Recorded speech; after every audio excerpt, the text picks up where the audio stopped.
today is our Command Chief Master Sergeant, Chief Josh Skarlokin, as well. He's got a brief statement, and will then entertain questions. I ask, please, when you ask questions, please identify who you are with.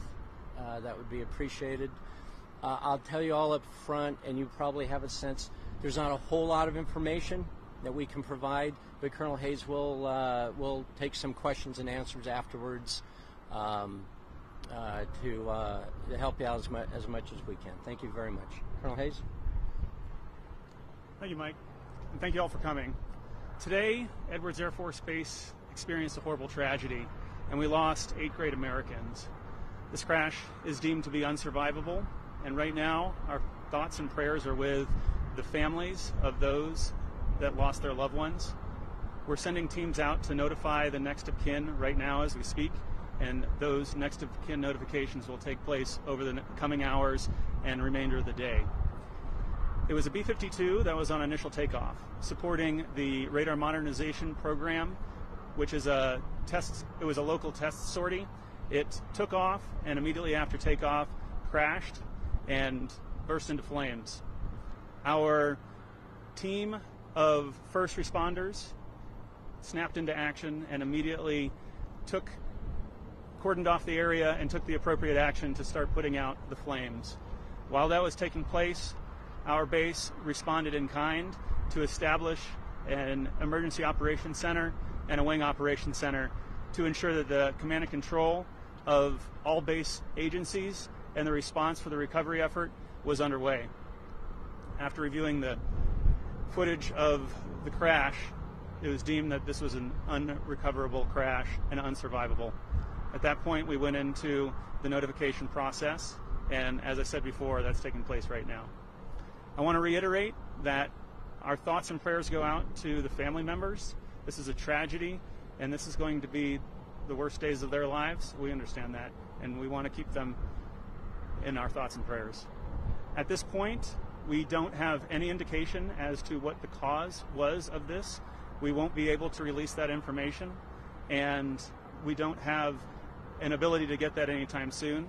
Right now, we're going to stand up an interim safety board to do the initial gathering of the facts, and that will then lead to a safety investigation board, which will look into those root causes. Once that's complete, it takes about 30 days. Then it'll go into an accident investigation board, and then that will determine all of the information that we can release to the public and to the next of kin. That process can take upwards of 6 months, so we have to wait patiently while that process undergoes to ensure that we respect the process of doing full root cause analysis.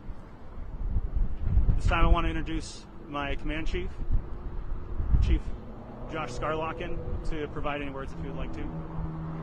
Again, we wish absolute condolences for the family members, and again, thank our first responders who responded very bravely. Again, this is a tragedy. It's something that we never planned for, but we're always prepared for to respond, and we thank those involved as we work through this process. I'll now open it up for questions. Colonel, Sampo 23 ABC, the people on board, were they all military personnel? Were there any civilians? It was Sam, was it? Yes. Yeah, thank you for that question. This was a mixed crew. This was a mixed crew of military, government civilians, and government contractors supporting this test mission. Thank you for that question. Appreciate it. Can you talk at all about the test mission? No, we don't have the profile or any of that. It was a local test mission that was in execution according to their test plan. That will be made public later. And can you talk at all about when that plane took off? How long did it in the air before it came down? We can't talk about any of the details of the specifics of the aircraft. All of that's going to be analyzed by the Accident Investigation Board, and that information will come out after that. Can you talk at all about how close to the Air Force Base did the crash? The crash was totally contained within within Edwards Air Force Base on the runway. Colonel, can you talk about the experience of those on board, from civilians to airmen? Were these experienced pilots or trainees? Ma'am, I appreciate that question. Right now we're doing next of kin notifications, and we don't want to release any information about who these individuals are until their families know about it. We'll have that information 24 hours after next of kin notification takes place.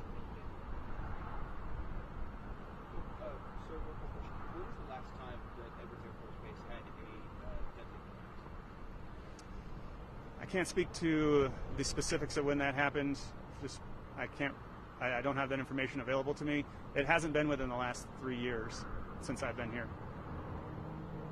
How routine is it to have these test missions? Do they happen a month, a year? Absolutely. Our test missions take place every day, multiple times a day.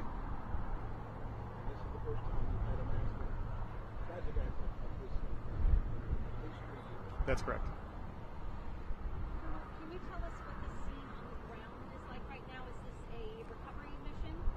Yes, ma'am. So the initial response is to ensure that we can get the fire out and that we cordon it off and make it a safe area for everybody, all of our first responders and anybody that might be coming up to the crash site. So that has already undergone. Now it is a recovery operation.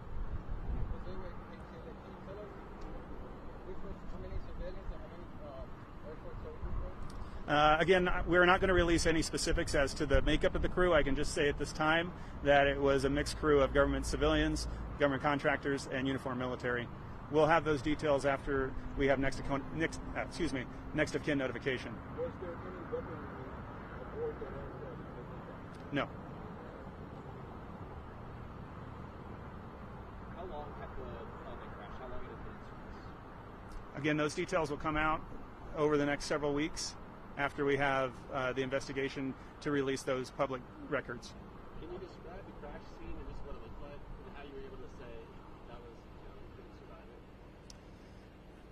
it? It was tragic and unsurvivable is where I'll leave it. Is the base open for visitors, civilians, workers? Yes, we did reopen the ability for individuals to come on base. And again, you can't talk at all about how high that aircraft got off the ground before contact. That's correct. Colonel, do you know if a black box has been located yet? Again, that's the recovery operation that's undergoing. They'll do everything they can to find that information, and then that will be used by the Safety Investigation Board to determine root cause. And you say that you have these test flights every day. Given this tragedy, will any additional test flights be grounded? Tomorrow we're terminating operations while we undergo this, mainly because of the runway itself, and we'll eventually get back to full operations and execute. We'll obviously internalize any of whatever information we can from this, but at this point, yes, we are standing down operations tomorrow. Raymond, the question for you, at this point, the investigation is just all on your shoulders, or is the NTSB coming in as well? That's a great question. I'm sorry, what was your name one more time? Raymond Mesa, Telemundo. Thank you, Raymond. Yes, this is an Air Force run operation, so we have all the processes that I've just laid out is going to be entirely Air Force. And can you talk at all about the last time that particular aircraft may have been instituted to the theater of battle, whether it was in the Middle East or somewhere? I don't have those details at this time.